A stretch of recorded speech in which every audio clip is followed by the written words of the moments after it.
Oops, saglit lang, saglit lang. Pinadaanan naman ako ni Meta sa wall nyo. Ibig sabihin, suggested ako ni Meta. So, meron akong kwento. Ang kwento ko ay ang aking dream to Wacom 6. Realidad, no na ang pagpunta ko kasi nga hindi ako nakapag-ipon ng budget. Subalit, isang gabi, kagabi yun, naisip ko kumatok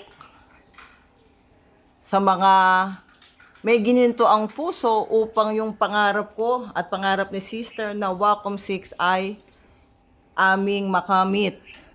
Pero ito pa rin ay according sa gusto ng ating Panginoon. Bigla lang talagang naisip ko kumatok. So alam ko naman na pag kumakatok may nagbubukas.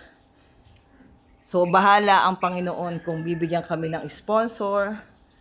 To God be the glory. So sa sponsor na bibigay sa amin ni Lord, uy, kabukinanya ka. Ito lang po ang kaya naming ipagkaloob sa aming sponsor. Isang Guadalupe at isang Sagrada Pamilya. At ito ring Divine Mercy. Ayan. So Lord, ikaw ang kumatok. Sino po ba ang aming magiging Wacom 6 sponsor? Sa mga may gininto ang puso, kayo na po ang bahala. Nawa, mapaniginipan nyo ang imahe ng Divine Mercy. Kasi sabi po ni Father Vic, nung pinagawa niya po ang Divine Mercy, lagi niya nami-meet ang image of Divine Mercy sa bawat pinupuntahan niya. Tsaka sa channel, sa panonood niya ng TV. Ako naman, Lord, or ako naman followers, hindi ko bukod sa nami-meet and greet ko lagi ang Divine Mercy, sa aking pag-attend ng Catholic Life and Spirit Seminar, buong-buong image, larawan ng Divine Mercy, ang nakikita ko sa aking pagpikit. Hindi ko alam kung ano ang ibig sabihin nun.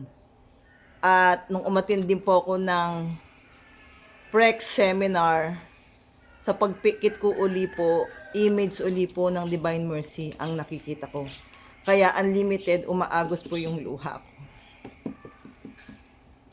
So, yun lang. Kaya naisip ko, baka ito pa rin ang Divine Mercy yung pangarap namin ni sister na makarating ng Wacom 6. Hindi naman po ako namamalimos. Ang sinasabi ko lang po, yung may mga gininto ang puso na over ang biyaya. So, hindi po kasi ako nakapag-ipon at si sister ganun din po. Ang tanging meron lang kami yung pangarap namin na ipagkaloob at iasa sa Divine Mercy. Ang awa niya po ang bahalang magbigay ko ano po yung grasya. Kung no, no po. Pag yes, yes po. Ang importante, sinubukan po naming mag-vlog. Hindi, sinubukan po naming kumatok.